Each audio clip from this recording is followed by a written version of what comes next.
আবু কুদামা রাহিমাহুল্লাহ আমাদের সালাফদের মধ্যে একজন বীর মুজাহিদ ছিলেন। জিহাদের ময়দানেই তার জীবনের অধিকাংশ সময় অতিবাহিত হয়েছে। একবার তিনি মসজিদে নববীতে বসে তার বন্ধুদের সাথে গল্প করছিলেন। তার বন্ধুরা বলল, তুমি তো সারাটা জীবন জিহাদের ময়দানে কাটিয়ে দিয়েছ, জীবনে অনেক জিহাদ করেছ। আজকে তুমি জিহাদের ময়দানের এমন একটি ঘটনা শোনাও যে ঘটনাটা তোমাকে সবচাইতে বেশি আশ্চর্যান্বিত করেছে। আবু কুদামা রাহিমাহুল্লাহ বললেন, আচ্ছা শোনো তাহলে এক যুবকের গল্প।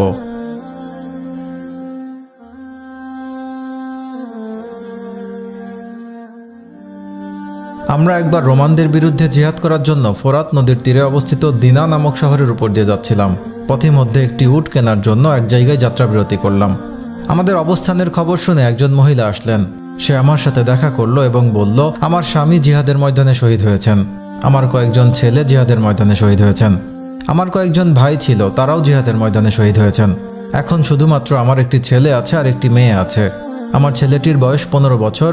সে হাফেজে কোরআন, হাদিসের ব্যাপারে ভালো জ্ঞান রাখে, দক্ষ অশ্বারোহী, দেখতেও খুব সুশ্রী।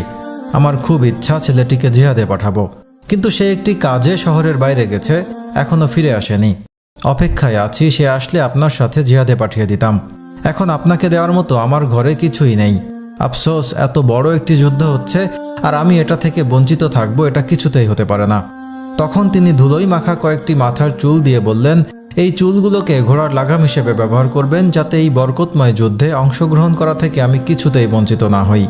আমি চুলগুলো নিলাম এবং তার ছেলেকে দেখার জন্য কিছুক্ষণ অপেক্ষা করলাম, কিন্তু তার আসতে দেরি হচ্ছে দেখে আমরা গন্তব্যের দিকে রওনা হয়ে গেলাম।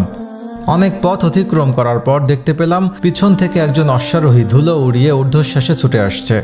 কাছে আসার পর সেই অশ্বারোহী যুবক আমাকে চাচা ডেকে বলল, আমি ওই মহিলার সন্তান যিনি আপনাকে জিহাদের জন্য চুল দান করেছেন। আমি আপনার সাথে যুদ্ধে অংশগ্রহণ করতে চলে এসেছি। আমি লক্ষ্য করলাম ছেলেটি একেবারেই ছোট, 14-15 বছর বয়স হবে মাত্র, আর জিহাদ তো তার উপর আবশ্যকও নয়। তাই আমি তাকে লক্ষ্য করে বললাম, বাবা তুমি বাড়িতে ফিরে যাও, তোমার মায়ের তো কেউ নেই, তুমি বাড়িতে গিয়ে তোমার মায়ের পাশে থাকো, মায়ের খেদমত করো, মায়ের দেখাশোনা করো। তুমি আপাতত ফিরে যাও, পরে বড় হয়ে জিহাদে অংশগ্রহণ করো। ছেলেটি বলল, চাচা আমার মা আমাকে শেষ বিদায় দিয়েছেন, তিনি আমাকে আপনার সাথে যুদ্ধে যেতে বলেছেন, আর আমি ভালো ঘোড় সাওয়ার ও দক্ষ তীরন্দাজ। আপনি আমাকে সাহসী যোদ্ধা হিসেবে পাবেন, কখনো যুদ্ধ থেকে পৃষ্ঠ প্রদর্শনকারী হিসেবে পাবেন না। আপনি আমাকে সাথে নিয়ে নেন। অনেক কাকুতি মিনতি করার পর আমি তাকে সাথে নিয়ে নিলাম।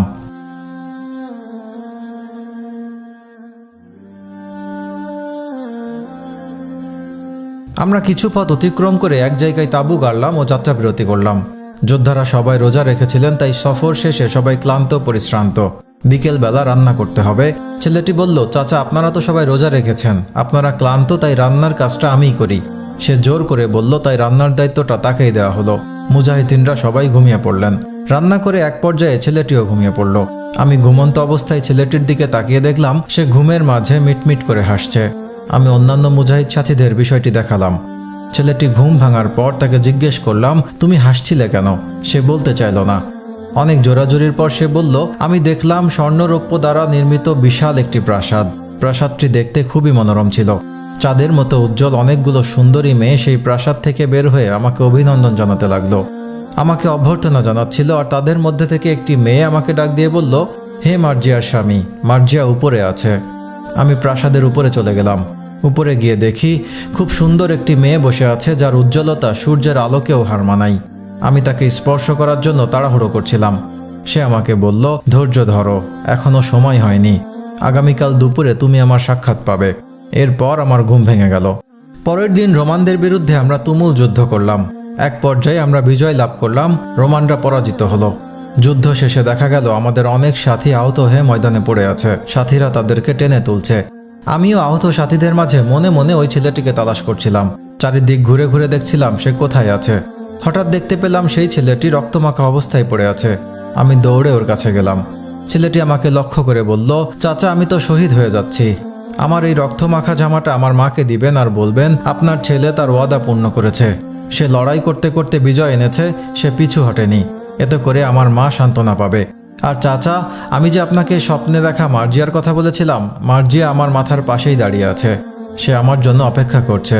এই বলে ছেলেটি শহীদ হয়ে গেল। সুবহানাল্লাহ, সমস্ত মৃত্যুর শ্রেষ্ঠ মৃত্যু।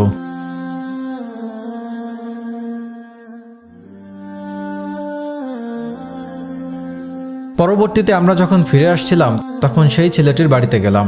বাড়িতে গিয়ে দেখি দরজায় ওর ছোট বোনটি দাঁড়িয়ে আছে। আমি ওকে বললাম, তোমার মাকে ডাকো। ছেলেটির মা আসলো এবং আমাকে বলল, আপনি কি আমাকে সান্ত্বনা দিতে এসেছেন নাকি সুসংবাদ দিতে এসেছেন? আমি জিজ্ঞেস করলাম, সান্ত্বনা কোনটা আর সুসংবাদ কোনটা? উনি বললেন, আমার ছেলে যদি সুস্থ হয়ে ফিরে আসে তাহলে আমাকে সান্ত্বনা দিন, আর আমার ছেলে যদি শহীদ হয়ে থাকে তাহলে এটা হবে আমার জন্য সুসংবাদ। আমি বললাম, আলহামদুলিল্লাহ, আপনার ছেলে বীরত্বের সাথে লড়াই করতে করতে আল্লাহর রাস্তায় শহীদ হয়েছে, পিছু হটেনি। ওই মহিলা বললেন, সমস্ত প্রশংসা ওই সত্তার যিনি আমার ছেলেকে পরকালে নাজাতের ওসিলা বানালেন। সুবহানাল্লাহ।